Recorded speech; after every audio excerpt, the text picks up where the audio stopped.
오늘 설교는 본문 강해는 아닙니다. 제가 그리고 의도한 건 아닌데 여름 행사 그리고 신앙 교육과 관계가 됩니다. 오늘 조금 전에 읽었습니다마는 본문 17절을 제가 다시 한번 읽습니다. 이는 하나님의 사람으로 온전하게 하며 모든 선한 일을 행할 능력을 갖추게 하려 함이라. 성경은 하나님의 사람을 온전하게 만듭니다. 그리고 모든 선한 일을 행할 능력을 갖추어 줍니다. 그러나 이 온전이라는 단어는 우리에게 불가능한 수준입니다. 온전은 우리의 능력을 넘어섭니다. 그런데 성경이 우리를 온전하게 한다고 말합니다. 그만큼 성경의 위력은 놀랍습니다. 조건이 있죠. 성경대로 행하면 온전해집니다. 성경대로 순종하면 선한 일을 행할 능력도 생깁니다. 성경이 우리를 온전한 하나님의 사람으로 만들고 주의 일을 행해갈 수 있도록 만듭니다. 물론 실제적으로 온전해지는 것은 불가능합니다. 잠시 온전을 맛볼 수는 있겠지만 그게 지속적으로 온전해지는 것은 우리가 이 땅에 살고 있는 이상은 불가능합니다. 우리는 성경이 가르쳐주는 그 온전을 향하여 나아가고 있을 뿐입니다. 그 방향으로 진보할 뿐입니다. 우리는 성경이 가르쳐주는 그 목적을 향하여 그리고 그 방향을 향하여 그리고 그 기준에 따라서 살아가고 있을 뿐입니다. 그러니까 우리의 삶은 완성이라기보다는 그 완성을 향하여 가는 과정입니다. 우리의 삶은 목표를 향하여 가는 과정이지 종점이 없다는 것입니다. 그 과정을 우리는 성화, 거룩해지는 것이라고 부릅니다. 우리는 거룩한 방향으로 계속해서 변화되어 가야 합니다. 변화를 영어로 쉽게 말해서 change라고 말하죠. 근데 제가 생각하는 이 변화의 한 가지는 transformation입니다.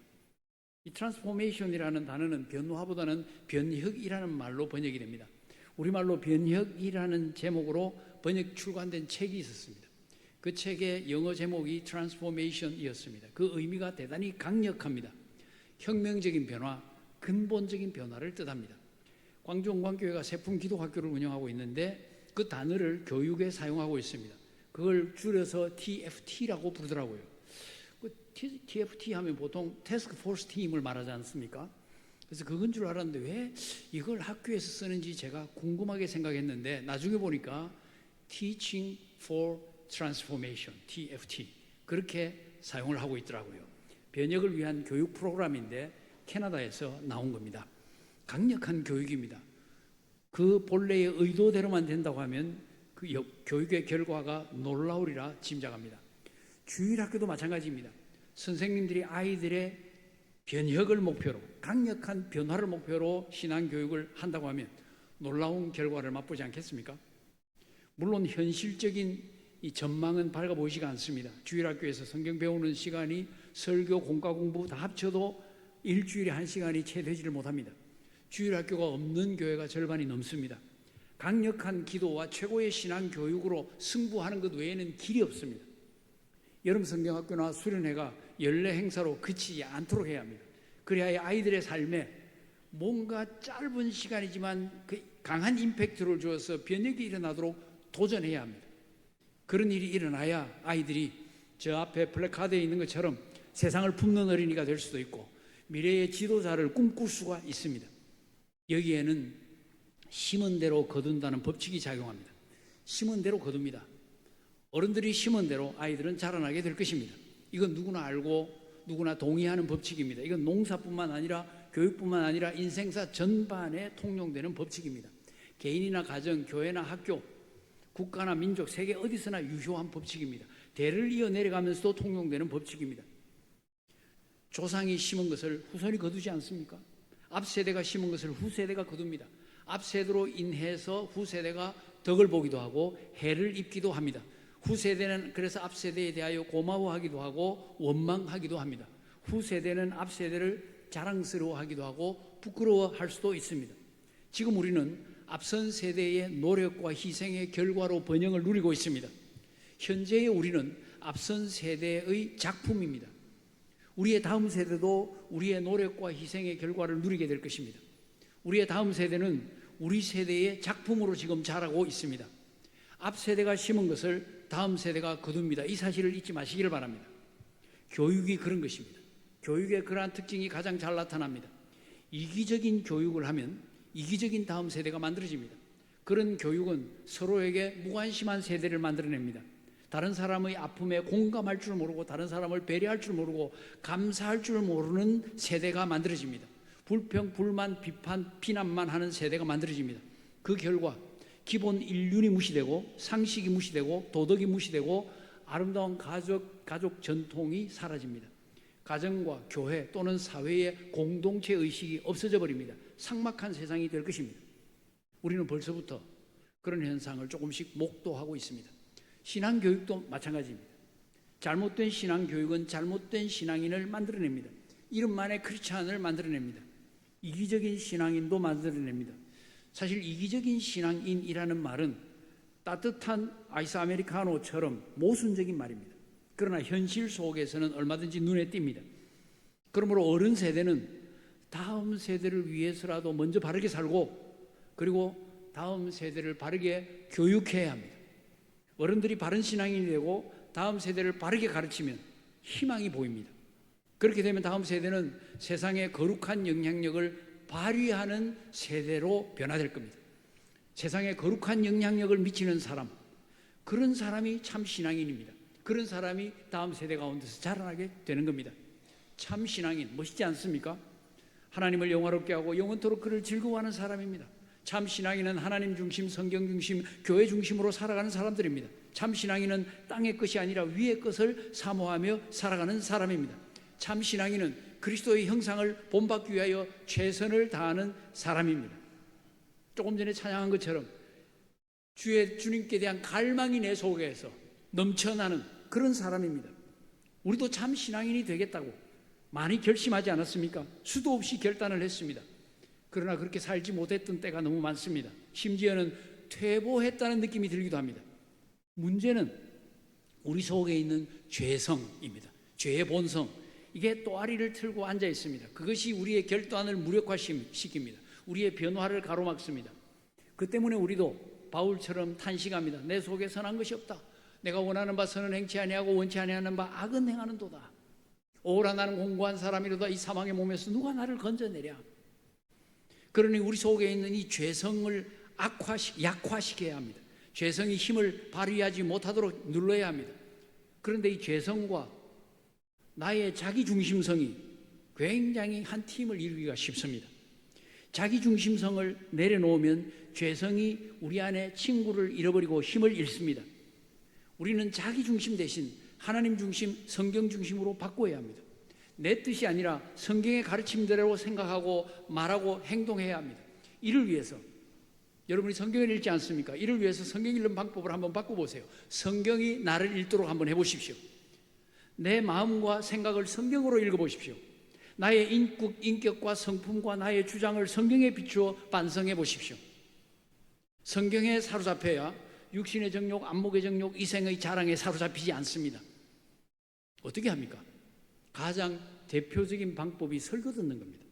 설교가 사실은 그런 역할을 합니다. 설교가 우리를 성경으로 우리 자신을 읽도록 만들어줍니다. 설교는 우리를 말씀 앞으로 데려갑니다. 말씀으로 우리를 비추어 보게 만듭니다. 설교는 교훈과 책망과 바르게 함과 의로 교육하는 이 일을 합니다. 설교만 사실 내 것으로 만들어도 우리의 변화는 놀라울 겁니다. 저는 종종 생각합니다. 내가 수십 년 동안 설교를 했는데 이 설교의 10분의 1만 제대로 나에게 적용했다고 하면 나는 지금쯤 성아무아무개가 되었을 것이다.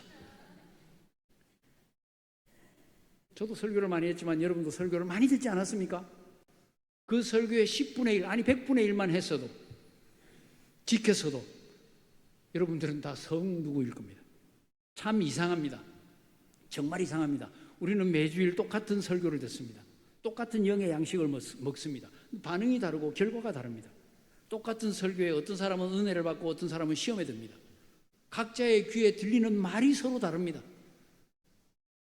심지어는 어떤 말씀에 은혜를 받았다고 저한테 인사를 합니다. 목사님 오늘 설교 중에 어떤 말씀을 하셨는데 거기에 은혜를 받았다고.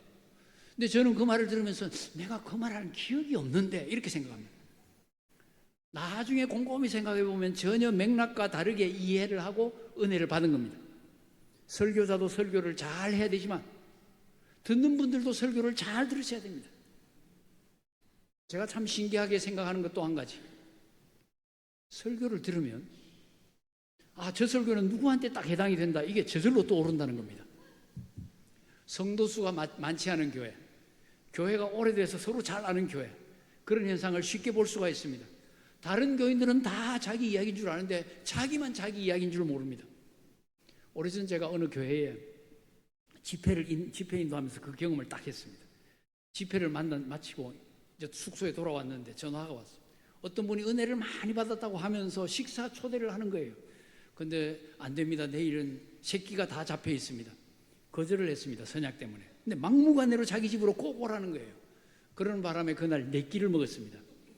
근데 재밌는 것은 본인은 은혜 충만했는데 그날 그 교회는 다른 성도들은 난리가 났습니다. 왜냐하면 그 설교가 바로 그분을 지목한 것이었다는 거예요. 그래서 그분이 분명히 시험에 들 것이고 교회는 난리가 났다고 긴장을 했다는 겁니다. 본인만 본인 이야기인 줄 모르고 은혜 충만했습니다. 신기하지 않습니까? 가끔 이런 말을 듣습니다. 목사님 오늘 설교는 저들으라고 하신 말씀 같아요. 제가 정리를 해보니까 이 말은 대체로 2가지 의미가 있습니다. 하나는 설교 듣고 은혜 받았다는 긍정적인 의미입니다. 다른 하나는 목사가 자기 개인 문제를 건드렸다 내지는 공격했다는 좀 부정적인 의미입니다. 영적으로 건강한 상태일 때는, 내 상태가 좋을 때는 웬만한 소리 다 은혜로 받아들여집니다. 심지어는 자기를 공격하는 것처럼 누가 봐도 그런 것이라 해도 감사함으로 받아들여집니다. 영적인 상태가 안 좋을 때, 영적인 정서가 좋지 않을 때, 내 속에 쓴뿌리가 있을 때, 그때는 그게 전부 다 고통을 가져다 주고 시험거리가 될 수가 있습니다. 우리는 그래서 나를 잘 관리를 해야 합니다. 말씀 앞에 자기를 탁 내려놓아야 합니다. 자기 중심적인 생각도 탁 십자가 밑에 내려놓아야 합니다. 이게 안 되면 하나님의 말씀 앞에 자기를 무릎 꿇리지를 못합니다. 그러니 자기 반성이 안 됩니다. 그러니 변화가 안 되는 겁니다. 10년을 20년을 30년을 교회 다니고 설교를 많이 듣고 말씀을 많이 읽고 외워도 변화가 안 되는 이유는 자기를 잃지 못하기 때문입니다. 우리는 의식적으로 자기를 돌아보아야 합니다. 다른 사람들에 대한 신경을 꺼버리세요. 그리고 자기에 대하여 질문하십시오. 나는 얼마나 변화했는가? 나는 지금 온전을 향하여 자라가고 있는가? 나는 내 나이 먹은 만큼, 내 신앙생활 한 만큼, 내가 성경 읽은 만큼, 들은 만큼, 내 마음, 내 생각, 내 행동, 내 습관, 내 마음 속에서 일어나는 동기, 나의 소원, 나의 우선순위, 변화가 일어났는가? 그리고 이 변화대로만 계속 간다면 주님을 당당하게 만날 수 있겠는가? 당당하게까지는 못해도 이것은 이 정도면 주님 만날 준비를 하면서 사는 건가? 이런 질문을 해보시기 바랍니다. 그렇게 되면 말씀을 들은 다음에 변화가 뒤따를 수 있습니다. 오늘 본문 16절은 이렇게 말합니다. 모든 성경은 하나님의 감동으로 된 것으로 교훈과 책망과 바르게 함과 의로 교육하기에 유익하니. 성경은 유익한 책입니다. 설교는 유익한 말씀입니다. 우리를 교훈하고 책망하고 바로잡고 의로 교육하기에 유익합니다. 그러므로 성경을 읽고 들었다면 내 삶에 유익이 있는 겁니다. 그 유익의 특징이 변화입니다. 그 유익의 특징이 성화입니다. 거룩해지는 것입니다. 그런 변화가 일어나야 정상입니다. 그러니 우리는 세상 사람들보다 훨씬 더 거룩해 있어야 합니다. 세상 사람들보다 인격에 품위가 있어야 됩니다. 세상 사람들보다 탁월해야 합니다. 그렇지 않습니까? 제가 보고 있는 성경은 분명히 그렇게 알려주고 있습니다. 이걸 반대한다고 하면, 그거 틀렸다고 하면 저는 크리스찬이 아니라고 생각합니다. 성경을 반대하는 사람이라고 생각합니다. 우리는 매주일 성경 말씀을 읽습니다. 설교를 통해서 내가 생각하는 것과는 좀 다를 수도 있고 조금 더 깊을 수도 있는 그런 깨달음을 얻을 수 있습니다. 다른 엿새 동안에도 정상적인 신앙생활을 하는 분들은 성경을 읽습니다. 묵상도 하고 공부도 합니다. 그것은 마치 계속해서 세상에서 받을 수 없는 특급 정보를 받아들이는 것과 같습니다. 말하자면 우리는 최고의 인포메이션을 받아들입니다. 그 인포메이션이 최고가 들어갔으니까 그 내용에 걸맞은 최고의 트랜스포메이션, 변화가 일어나야 된다는 말입니다. 단순한 변화가 아니고 획기적인 변화가 일어나야 맞다는 겁니다. 제가 인포메이션, 트랜스포메이션이라는 약간 포메이션이 붙어있는 워드 플레이를 했습니다만, 인포메이션, 정보를 얻는 것은 내 속에 무언가를 심는 것이고, 트랜스포메이션은 그 결과로 무언가를 거두는 것에 해당합니다. 무엇을 심는가, 내 속에 무엇을 집어넣는가, 씨앗이 중요한 겁니다. 씨앗이 정보입니다. 그 씨앗을 밭에 심습니다. 씨앗은 결국 하나님의 말씀이고 밭은 우리의 마음입니다. 우리 심령입니다. 그래서 우리는 우리 밭을 잘 기경을 해서 옥토가 되도록 해야 합니다. 씨앗이 잘 자라는 환경을 만들어야 합니다. 세상으로부터 악한 정보들이 들어와서 우리를 망치지 못하도록 그건 차단해야 합니다. 새가 날아 들어오지 못하도록, 벌레가 날아 들어오지 못하도록, 폭풍의 피해를 입지 않도록 막아야 합니다. 그리고 그 밭 속에서 자라나는 잡초도 뽑아내야 합니다. 이렇게 밭을 계속 가꿔야 합니다. 불필요하게 자라나는 잡초들을 뽑아내고 세상으로부터의 공격을 차단해야 그 말씀이 내 속에서 열매를 맺게 됩니다. 좋은 씨앗이 좋은 밭에서 자라도록 하십시오. 그러면 심은 대로 거두는 것이 즐거움이 될 것입니다. 악한 외부의 영향을 막고 우리 마음을 옥토로 만들고 말씀을 잘 소화시키면 훌륭한 결과를 누리게 될 것입니다. 아, 성경은 유익한 책이구나 알게 될 것입니다. 한 가지 기억을 할 점은 외부로부터의 영향이 상상 이상으로 막강하고 엄청나고 끈질기다는 사실입니다. 신경 쓰지 않으면 그 영향에 우리는 함몰될 수밖에 없습니다. 어른도 아이도 마찬가지입니다. 아이들은 더더욱 영향을 쉽게 받습니다. 데이브 그로스만이라는 군사 심리학자가 있었습니다. 이분이 25년간 육군 보병 장교로 근무했는데 아마 중령으로 예편했을 겁니다. 이 사람이 연구한 학문이 있는데 그게 뭐냐? 살인학.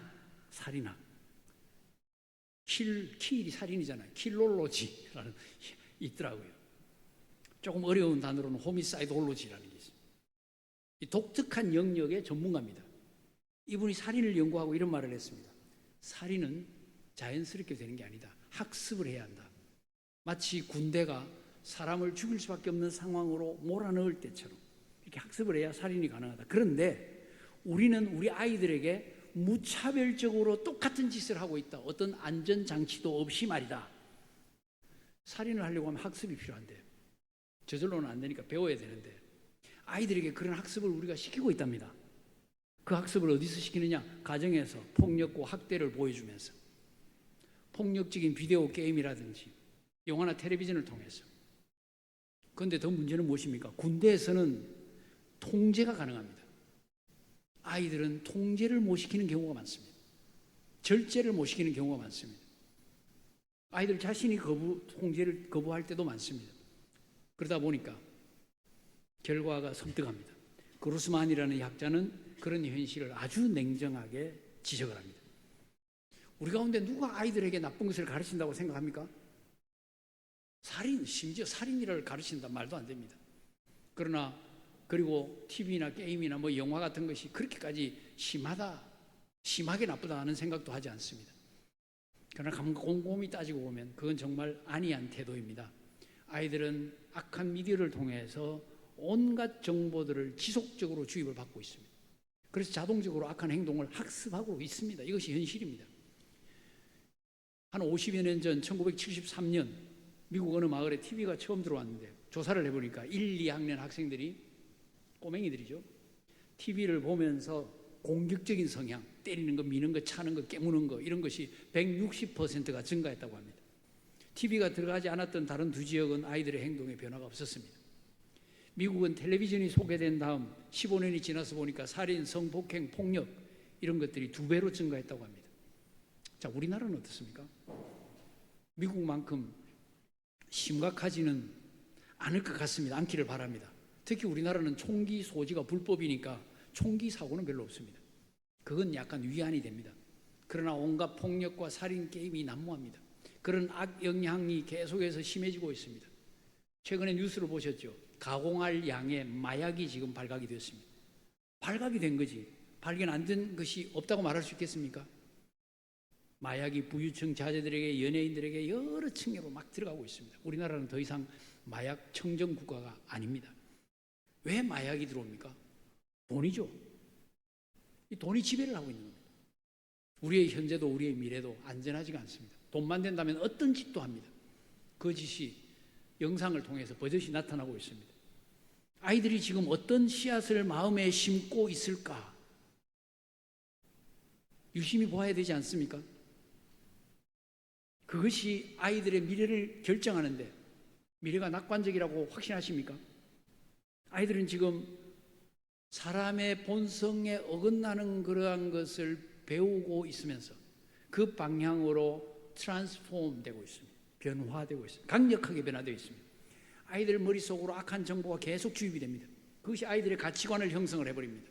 행동으로 나타납니다.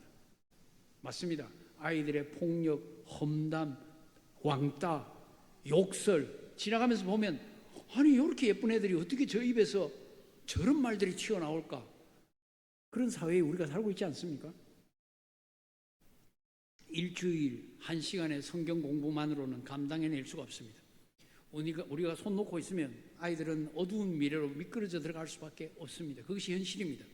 우리는 그런 시대의 흐름을 역류해야 합니다. 흐름을 바꾸어야 합니다. 흐름을 새롭게 해야 합니다. 그렇게 트랜스폼 하지 않으면 미래가 보이지 않습니다. 우리는 아이들이 신앙인으로 자랄 수 있도록 최선을 다해서 도와줘야 합니다. 교육의 마을 이론, 빌리지 티오리라는 게 있죠. 한 아이를 키우기 위해서 온 마을이 필요하다.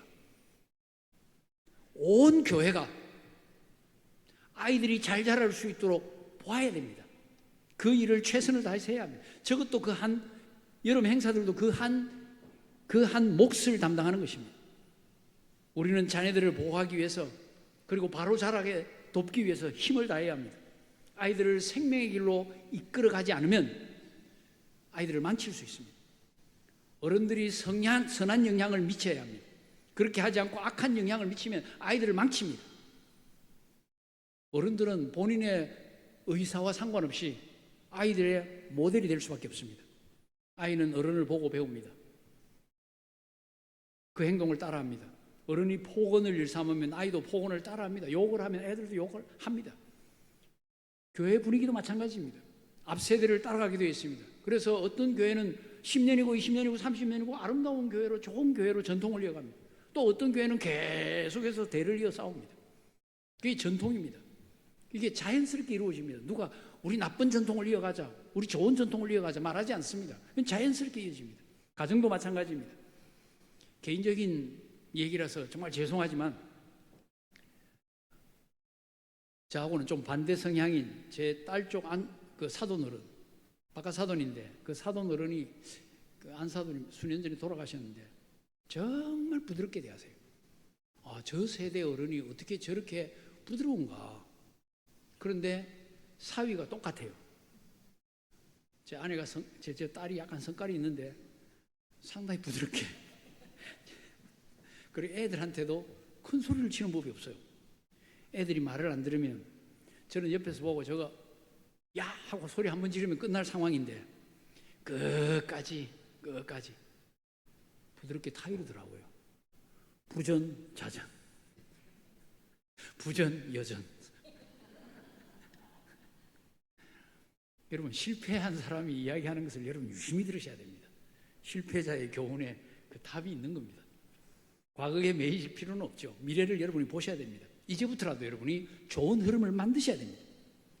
일꾼이 행복해지는 교회 안에 일꾼, 구경꾼, 말씀꾼이 있답니다. 일꾼이 행복해지는 교회를 여러분이 만드셔야 됩니다. 교회 생활이 얼마나 재미있는 건지를 다음 세대 그 자녀들에게 보여주면 아이들도 와 나도 우리 엄마처럼 우리 아빠처럼 우리 할아버지 할머니처럼 교회 열심히 다녀야 되고 교회 안 빠져야 되겠다 이렇게 되잖아요. 교회 생활이 재미없으면 교회 왜 가요? 의미가 없으면 교회 왜 가요? 이렇게 질문합니다. 교회에는 반드시 재미가 있어야 되고 의미가 있어야 됩니다. 그런 모습을 아이들에게 보여주시길 바랍니다. 이때쯤 되면 저는 떠오르는 저 문장이 하나 있습니다. 옛날에 그 나이 드신 분들은 영어 공부할 때 정통 종합 영어 공부하셨죠. 성문 종합 영어 뭐 이렇게 바뀌었는데 그 책에 제가 공부할 때는 제일 첫 번째 지문에 케네디 대통령의 취임사가 나옵니다. 아마 그 첫 문장인지 Ask not what your country can do for you, ask what you can do for your country 이런 문장이 나옵니다. 조국이 여러분을 위해서 무엇을 할까를 해줄까를 묻지 말고 여러분이 조국을 위해서 무엇을 할까를 물으십시오. 멋있는 대통령은 달라도 뭐가 다르더라고요. 똑같이 우리에게 적용할 수 있습니다. 교회가 여러분을 위해서 뭘 해줄까를 자꾸 묻지 말고 여러분이 교회를 위해서 뭘 할까를 물으십시오. 저도 만약 대통령이 되면 이런 취임사를 한번 할 수 있는데 예수님이 이렇게 말씀하셨습니다. 마태복음 5장 9절 화평하게 하는 자는 복이 있나니 그들이 하나님의 아들이라 일컬음을 받을 것이며. 화평하게 하는 자가 복이 있습니다. 그가 하나님의 아들이라 일컬음을 받습니다.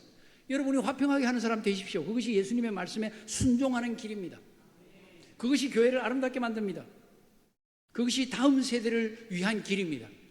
여러분이 다음 세대를 위해서라도 피스메이커가 되시기 바랍니다. 자녀들을 그렇게 해서 행복하게 해주십시오. 학교에서 교회에서 자녀들을 그렇게 키우는 최고 책임자는 그런데 주일학교 교사가 아니고 부모입니다. 주일학교 교사도 결정적인 영향을 미치지만 더 결정적인 사활적인 영향은 부모가 미칩니다. 부모는 아이들의 미래 인생에 대하여 최종 책임자입니다. 그 점에 대하여 무한 책임을 져야 합니다. 이 책임은 큰 부담이지만 다른 한편으로는 놀라운 축복입니다. 놀라운 축복입니다. 놀라운 특권입니다. 부모는 자녀들을 현대판 다윗으로 키울 수도 있고 현대판 다니엘로 키울 수도 있습니다. 부모는 자녀들을 복음으로 세상을 흔드는 베드로로 키울 수도 있고 바울로 키울 수도 있습니다. 부모는 자녀들이 세상을 품는 그리스도인이 되게 할 수 있습니다. 부모는 자녀들이 존경받는 지도자가 되도록 키울 수가 있습니다. 우리 아이들이 그렇게 자란다는 것을 보는 것, 그건 정말 신나는 일 아닙니까? 한 가지 문제는 부모들도 세상의 악 영향에서 자유롭지 못하다는 사실입니다. 부모들 자신도 세상의 거짓과 죄악과 탐욕에 노출되어 있습니다. 세상의 풍조와 사상에 떠밀려 흘러가고 있습니다. 부모들 자신도 강력한 세속 교육을 받았습니다. 그리고 그 교육을 지금 자녀들에게 물려주고 있습니다. 그 교육에 뒤떨어지면 어떨까, 어떻게 될까, 그리하여 아이들이 잘못되면 어떡하냐, 안절부절 못하고 있습니다. 세속 교육 의존도가 너무 높습니다. 그래서 이런 말을 하죠. 이번에 이 대학 떨어지면 너 큰일 나.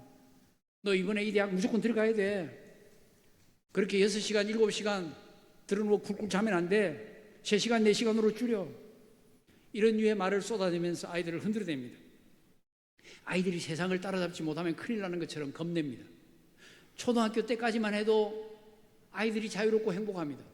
그런데 중학교 올라가면서부터 쬐기 시작합니다. 어디 오면서 어디선가 광고를 봤습니다. 벽에 이렇게 붙어 있는데, 플래카드에 붙어 있는데, 고등학교 들어가서 준비하면 늦습니다. 뭔가 자세히 보니까 무슨 학원 광고예요. 뭐 여러분 잘 아시겠죠, 뭔지. 부모들이 불안해하면 아이들도 불안해합니다.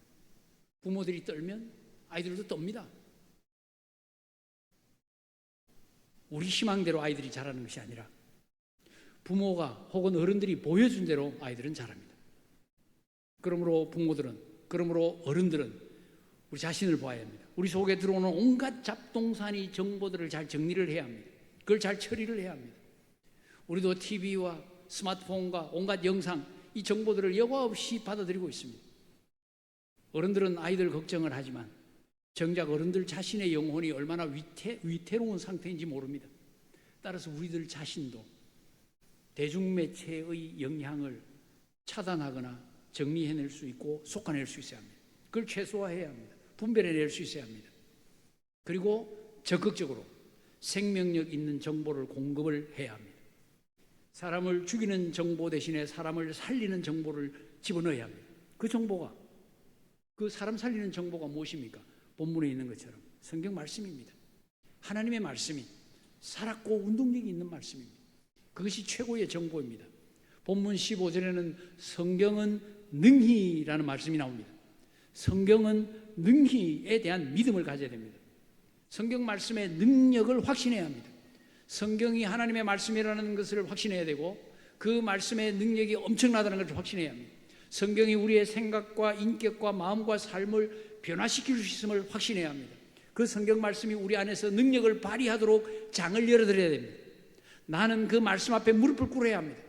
성경의 진리가 거짓된 정보를 몰아낼 수 있도록 해야 합니다. 성경에 대한 확신이 인생의 변화를 가져옵니다. 그 확신은 우리뿐만 아니라 내가 그걸 가지고 있으면 나뿐만 아니라 우리 다음 세대에까지 자연스럽게 전수됩니다. 여러분이 확신을 가져보십시오. 아이들이 그 확신을 잃어버리는가? 그 확신을 가지고 살아보십시오. 아이들은 보고 배웁니다. 그대로 따라합니다. 그대로 따라 확신을 가집니다. 그러므로 우리는 성경이 우리에게 부모님도 마찬가지고 우리 전부가 마찬가지인데 우리에게 들려주는 소리를 경청해야 합니다. 성경이 가리키는 그 방향을 같이 보아야 합니다. 그렇게 살아가면 온전한 변화의 길에 접어들어 선 겁니다. 그 변화는 우리 모두의 삶을 빛나게 만들어줄 겁니다. 거룩하게 만들어줄 겁니다. 그리고 그 뒤를 우리 다음 세대가 따라오게 될 것입니다. 그러므로 말씀의 길에 우리와 우리 다음 세대의 미래가 있습니다. 여러분 교회에 미래가 있습니다. 말씀을 정리합니다. 심은 대로 거둡니다. 이것은 불변의 법칙입니다. 믿음의 부모에게서 믿음의 자녀가 나옵니다. 탁월한 어른 세대를 눈으로 보면서 탁월한 다음 세대가 자라납니다. 그래서 우리는 이렇게 말합니다. 용장 밑에 약졸 없다. 왕대밭에 왕대난다. 여러분 교회가 왕대밭이 되면 애쓰지 않아도 왕대 같은 인물들이 자라난다는 뜻입니다. 믿음의 앞선 세대가 믿음의 다음 세대를 만듭니다. 성경에 대한 확신이 그것을 가능하게 만듭니다. 그 길로 우리의 선조들이 갔습니다. 믿음의 선조들이 걸어갔습니다. 잊지 마십시오. 영원한 생명의 말씀, 유일한 해답, 최고의 해답, 성경을 붙잡아야 합니다. 올바른 성경 교육, 강력한 성경 말씀 교육을 통하여 온전한 변화를 맛보며 온전한 하나님의 사람으로 자라가야 합니다. 이런 말이 있습니다. 사자 한 마리가 이끄는 양떼가 양 한 마리가 이끄는 사자 떼를 이긴다. 사자 한 마리가 이끄는 양떼가 양 한 마리가 이끄는 사자 떼를 이긴다. 양떼를 이끄는 사자 한 마리 같은 그런 용사를 키워내야 합니다. 그런 사람이 지도자입니다. 여러분의 자녀가 그렇게 되기를 바랍니다. 제가 훑어보니까 여름 성경학교 주제에 그런 소망이 다 담겨 있습니다. 세상을 품는 어린이로 키우면 됩니다. 지도자를 꿈꾸는 자녀들을 키우면 됩니다. 그 길은 한 걸음씩 하나님 따라 고하면 됩니다. 잘 만들었어요. 그 가다가 힘들면 쉬면 됩니다. 강력한 기도와 신앙교육으로 트랜스포메이션, 변혁을 꿈꾸십시오. 때가 되면 심은 대로 거두는 것을 여러분 눈으로 목도하게 될 것입니다. 오직 성경으로 온전한 변화의 길을 가며 그 길로 다음 세대를 이끌어 줄 수 있는 광주원 성교회 복된 성도들 다 되시기를 예수 그리스도의 이름으로 축복합니다.